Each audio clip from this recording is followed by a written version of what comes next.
Some area gun stores say they're not happy with the major change in how credit card companies track gun purchases. News 8's government reporter Garrett Berquist tells us how this affects Indiana gun owners.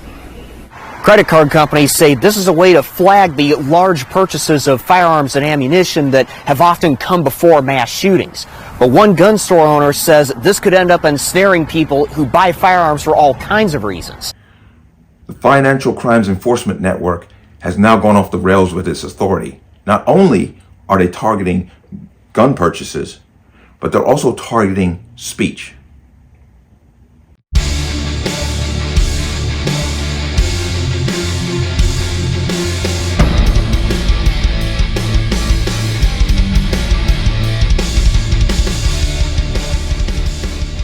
Welcome to another installment of the Connecticut Gun Bench. Today's video is brought to you by P.A.N. Firearms, LLC. P.A.N. Firearms, your NRA certification and multifaceted gun training. You can reach us at 203-300-6343 or use our website at www.panfirearmsllc.com. As always, there'll be a link in the description box below. And if you like channel like content, what I do here, you can support me with the link. Everything is appreciated. Connecticut residents, if you plan on getting your Connecticut pistol permit, please get that training done before July 2024, because then after that, it gets longer, harder, more expensive for you to go out and exercise your right. Also, if you already have your permit, watch the expiration date.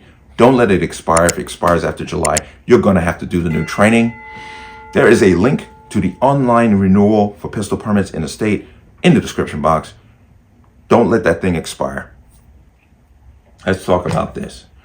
Now, Congressman Jim Jordan reached out to the former head of the Financial Crimes Enforcement Network, and he has a lot of questions concerning, he is asking why this organization is now not only tracking firearm purchases through credit card MCC codes, but why they're now targeting specific keywords such as MAGA, Trump, or even if you buy religious materials.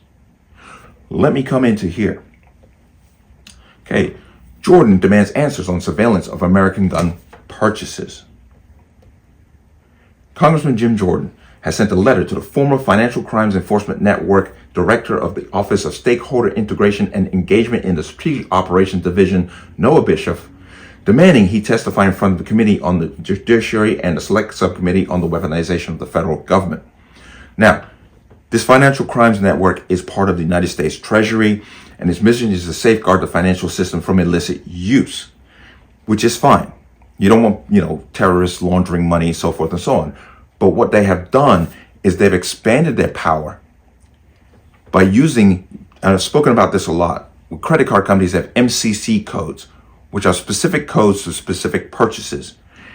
And when somebody makes a purchase on a credit card, the code comes up, and the fact that they purchase something that falls under the code, whether it be firearms or outdoor sporting goods. But what is happening now is they've expanded on that.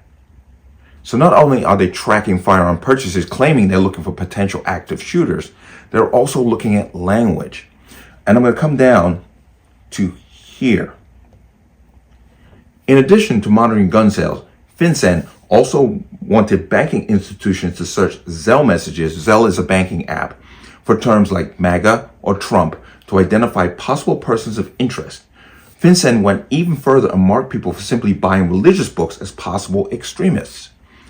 These documents were sent out by FinCEN after the January 6th election protest. The monitoring includes watching the subject's travel habits. So a financial crimes institution is now expanding into, in my opinion, gone way beyond the scope of their role to track anyone that has a specific point of view. And this is dangerous because you notice they're just talking about terms like MAGA or Trump or even religious information, which, quite honestly, in my opinion, is targeting people on the right. I'm going to come down and now I'm going to put this up here. Now, of course, this Mr. Bishop has now come out saying, no, we don't do that. We safeguard people's information. Mr. Jordan is incorrect. But then why are you targeting those specific keywords? You purchase a firearm and you happen to mention MAGA or Trump in some communique. All of a sudden, you're coming under the scrutiny of this financial crimes network who is supposed to be investigating financial crimes, but you say Trump, and next thing you know, they're looking at you sideways. That's very disturbing, and it's just a continuation of the weaponization of federal government and its agencies. But they've given this gentleman, Mr. Bishop, to January 31st to respond to the request for him to come before the committee to answer questions as to why are you tracking people in this manner. Let me come out of here. This is obviously troubling, to say the least, and damn well disturbing, to say the most. Because not only are they tracking firearm purchases, any firearm purchases that fall under these MCC codes by the credit card companies, they're also looking at what your speech that you're putting out there online. And you can be assured that it goes way beyond Zelle. I'm guaranteeing you that they're checking social media posts, Twitter, Facebook, so forth, Instagram, on and on. I'm guaranteed they're deep into Rumble and probably Truth Social. This is another example, as I said, of the weaponization of government agencies to go after specific groups of people. They ignore, we witnessed all the violence that was created over 2021, 2022, the George Floyd riots, the Antifa riots, the Cop City riot down there in Atlanta, and also the Roe v. Wade riots and the protests there. That they're not talking about any of those people. They're only talking about people who mention MAGA Trump or buy religious materials. It's a pointed attack on a very specific group of people. You don't really have to question what is going on here. This is a continued weaponization against a specific group of people. But I wanted to make sure this story got some light, because this is not the only example that we have of the weaponization of the alphabet agencies.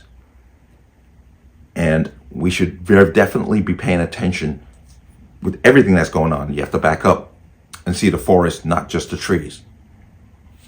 But let me know what you think. As always, you can leave your comments in the comment section below. And as always, any statements of violence or statements that lead to violence will be removed. Please like, share, comment, subscribe. Don't forget to hit that notification bell so you're notified the next time a video goes live. I will see you on the next one. Peace.